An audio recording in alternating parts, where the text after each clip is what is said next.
ওটা হলো অলকনন্দা আর এটা হলো ভাগীরথী, দুটো এইখানে হচ্ছে সঙ্গম স্থল।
মানে নেমে পড়েছি, হোটেলে কারোর জন্য দাঁড়াইনি আমরা, এসে সোজা গঙ্গায়, এই যে এরকম জায়গায় মাঝখানে এরকম সবাই আমরা। ও নামেনি, সুদীপ ভাবছিল নামবো কি নামবো না, সুদীপ ওই যে ওইখানে জুতোটা খুলে নেমে পড়েছে। বাবু এইখানে বলে এখন ভিডিও কল করবে। ভাই কেমন লাগছে বল? দারুণ লাগছে, খুব সুন্দর। তাহলে হরিদ্বারে এসে সাকসেস। কালকে সকালবেলা তোমাদের দুঃখের বিষয়, তোমাদেরকে আরতিটা দেখাতে পারলাম না, কারণ আমাদের ট্রেন প্রচুর লেট করে দিয়েছে, তাই কালকে সকালে স্নান করব, সেটা দেখবো। ঠিক আছে, ঠিক আছে।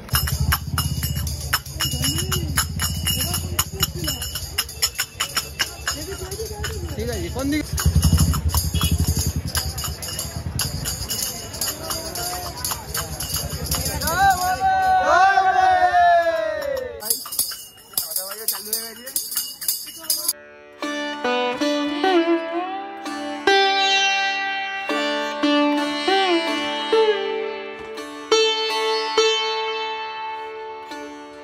তো আমরা এখন খেতে ঢুকেছি, এইখানে 101 দাদা বৌদির হোটেল, মানে যেদিকেই তাকাচ্ছি সেদিকেই দাদা বৌদি। তো একটা দাদা বৌদির হোটেলে ঢুকেছি খেতে। স্পেশালিটি হলো এখানে 80 টাকায় মিল পাওয়া যাচ্ছে, যেটা আমার সব থেকে বেশি ভালো লাগলো। মানে তুমি 80 টাকায় খেয়ে নিতে পারবে। আর একটা যেটা জিনিস, সেটা হলো আমার যেটা প্রবলেম হয়, মোটা চালের ভাতটাতে আমার প্রবলেম হয়, তো এখানে দেখলাম সরু চালের ভাত। দেখি খেয়ে কেমন লাগে।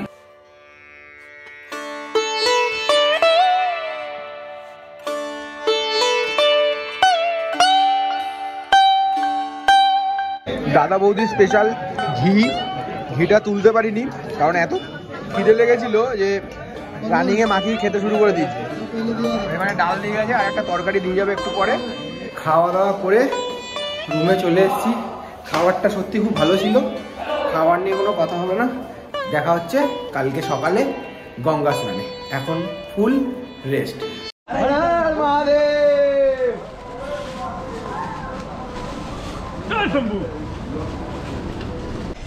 Good morning from Haridwar. এখন ঘড়িতে বাজে 5:45 আর হরিদ্বারে আমরা গঙ্গা স্নান করতে এসেছি। দেখে মনে হচ্ছে আমরা সন্ধেবেলা এসেছি। আর ঠান্ডা, মানে সেই লেভেলের ঠান্ডা, মানে হাড় কাঁপিয়ে দিচ্ছে, বলে না হাড় কাঁপানো ঠান্ডা, সেই। তো আমাদের একটা টিম এখানে, এদের সবার স্নান হয়ে গেছে, এরা স্নান করে বাড়ি যাচ্ছে। এবার আমরা নামবো এক এক করে।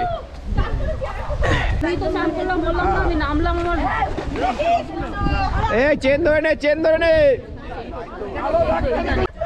এ আস্তে আস্তে, ওই গর্তে ঢুকে গেছে, গর্ত আছে।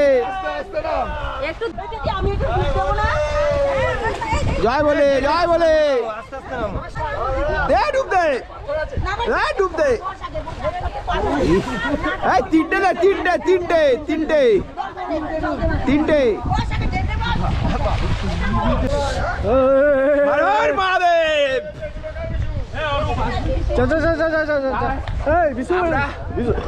প্রিপারেশন নিয়ে নিয়েছি, এবার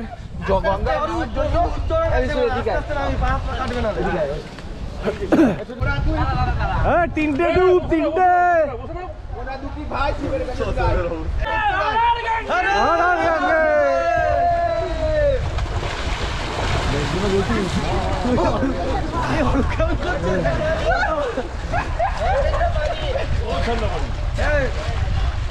জলের স্রোত পাচ্ছে,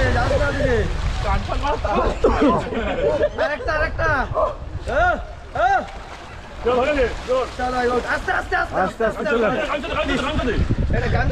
তোর গামছা কোথায়? এইটা দিয়ে তোর কাঁধেরটা দিয়ে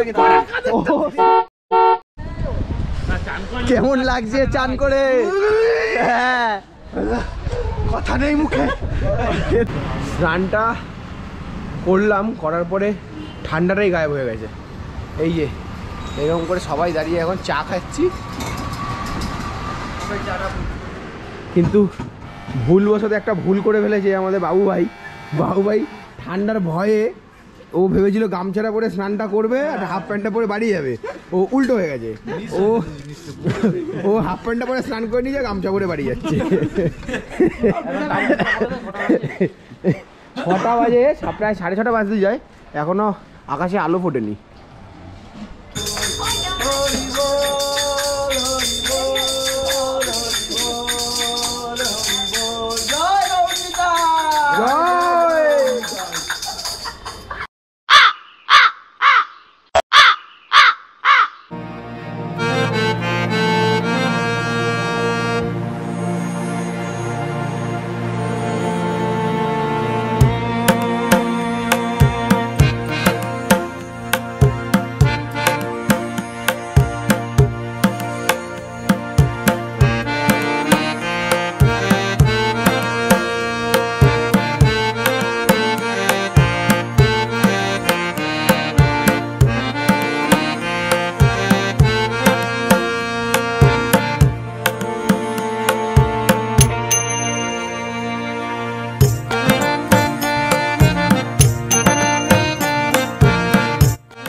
মা গঙ্গাকে পাশে রেখে আমরা বেরিয়ে পড়ি সোনপ্রয়াগের দিকে, যার দূরত্ব 225 কিলোমিটার আর যেতে লাগবে 10 থেকে 12 ঘন্টা।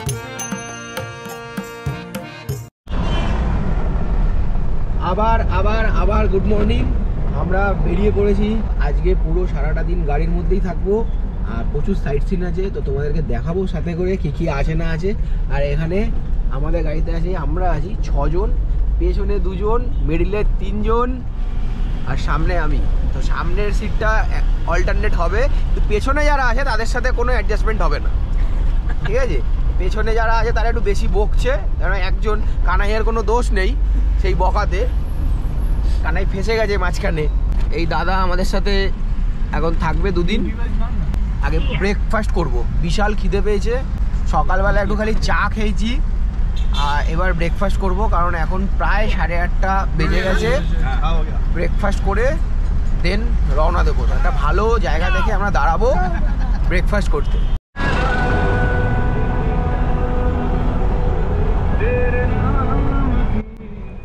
আর পুরো রাস্তাতেই শুধু মহাদেবের গান চলল, হর হর মহাদেব।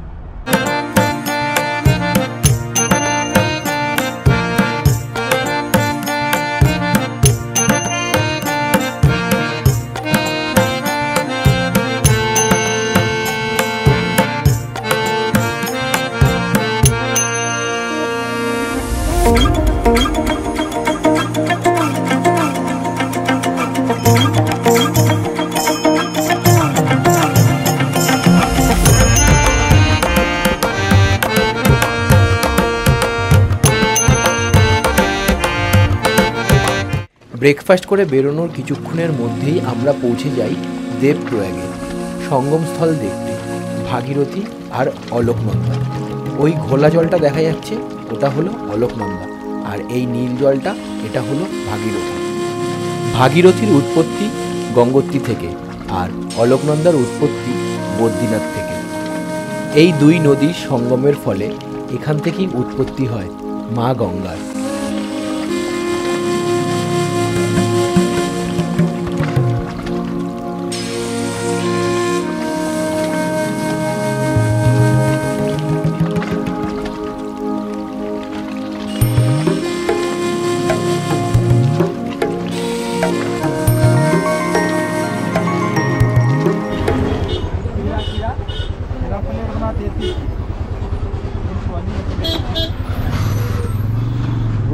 রোদটা মানে গা জ্বালিয়ে দিচ্ছে, চামড়া জ্বালিয়ে দিচ্ছে রোদ, এত মানে বাজে মানে রোদটা, কিন্তু ছায়াতে দাঁড়ালে আবার ঠান্ডা লাগছে।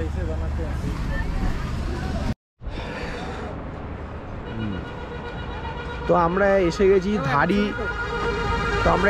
ধারি দেবী টেম্পল। ওই যে এখান থেকে দেখা যাচ্ছে। আমরা যাচ্ছি না টেম্পলে, কারণ অলরেডি আমরা লেট হয়ে গেছি। মাঝখানে একটা জায়গায় জ্যামে দাঁড়িয়েছিলাম অনেকক্ষণ, তাই আমরা টাইম ওয়েস্ট করছি না। মানে ওখানে যদি দেখবো আসার দিন যদি যেতে পারি, কারণ যেতে এখান থেকে নেমে যেতে প্রায় 2 থেকে 2.5 ঘন্টা লাগবে দর্শন করে আসতে। তো তার জন্য আমরা যাচ্ছি না। আমরা এখান থেকে তোমাদেরকে দেখিয়ে দিচ্ছি।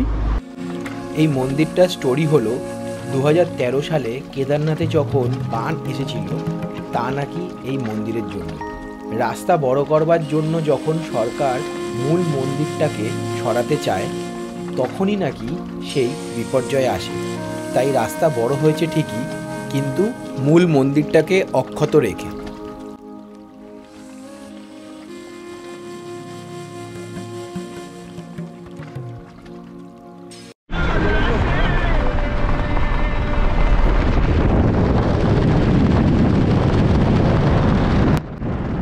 দেখতে দেখতে আমরা পৌঁছে গেলাম রুদ্রপ্রয়াগে। এই রুদ্রপ্রয়াগেই অলোকনন্দার সাথে মিলিত হয় মন্দাকিনী। সেই অলোকনন্দাকে পাশে রেখে আমরা এগিয়ে চললাম সোনপ্রয়াগের দিকে। পুরো বিধ্বস্ত অবস্থা। এসে আমি আগে কোনো রকমের স্নানটা করলাম, কারণ রাস্তা বিশাল বাজে রাস্তা ছিল, চারি জায়গায় ল্যান্ডস্লাইড হয়ে ভর্তি হয়ে রয়েছে, আর পুরো পাউডার। তো কোনো রকমে ফ্রেশ হয়ে এখন যাব ডিনার করতে। ডিনার করে এসে রেস্ট নেব, আর কারণ কালকে সকালবেলা আর্লি মর্নিংয়ে আমরা কেদারনাথ ট্রেকে বেরোবো। আমাদের সাইট সিন সেরকম ছিল না খুব একটা, তো তাই তোমাদের দেখানোর মতো কিছু নেই। তো মেন হবে যেটা, কেদারনাথ ট্রেকটা আমি পুরো একটা দিন করব, পুজো দেব, দিয়ে নামবো, ওটা একটা দিন করব। তো সঙ্গে থাকো, সাথে থাকো, আর সবাই ভালো থেকো। আজকের জন্য এইটুকুই। চলো টাটা, বাই, দেখা হবে কালকের ব্লগে। টাটা।